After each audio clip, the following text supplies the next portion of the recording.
नमस्कार, मी पंजाब डक पूर्व विदर्भामध्ये नागपूर, वर्धा, भंडारा या गोंदिया या पट्ट्यामध्ये आणखीन 2-3 दिवस तिकडल्या भागात पाऊस राहील। पण राज्यात मात्र सर्वदूर सध्या तरी पाऊस नाही। पण राज्यात मग तुम्हाला एक सांगू इच्छितो की राज्यामध्ये सध्या तरी विखुरलेल्या स्वरूपाचा भाग बदल जिथं पडला तिथं अर्ध्या तासाचा, 1 तासाचा, 20 मिनिटाचा, 10 मिनिटाचा असा पाऊस पडणार आहे। म्हणून हा अंदाज लक्षात घ्यायचा। मग राज्यात मोठा पाऊस कधी येणार आहे तर माझी सगळ्याला विनंती आहे, तुम्ही काय करा, आणखीन 4-5 दिवस आहेत, शेतीचे कामे करून घ्या, फवारण्या करायच्या तर करू शकता, खुरपण करू शकता।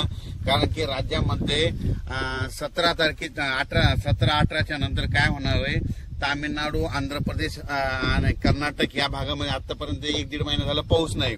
मग आता तिकडे पाऊस सक्रिय होणार आहे, म्हणजे ते 17-18 तारखेपासून तिकडे सक्रिय झाल्याच्या नंतर तो पाऊस मध्ये 18, 19, 20च्या दरम्यान मग परत कोणत्या भागात पडणार आहे की ज्या भागामध्ये पाऊस नाही पडला।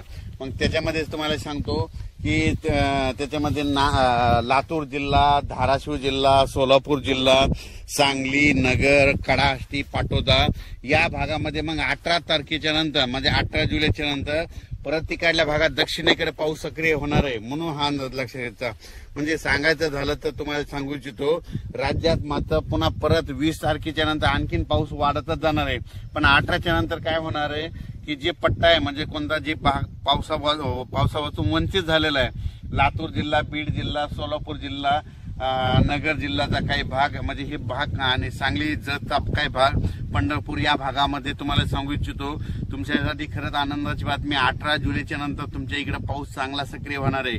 कारण की काय होणार आहे, कर्नाटक, आंध्र प्रदेश, तामिळनाडू, केरळकडे तिकडे पाऊस सक्रिय होणार असल्यामुळे आता तिकडचा पाऊस आपल्याकडे येणार आहे।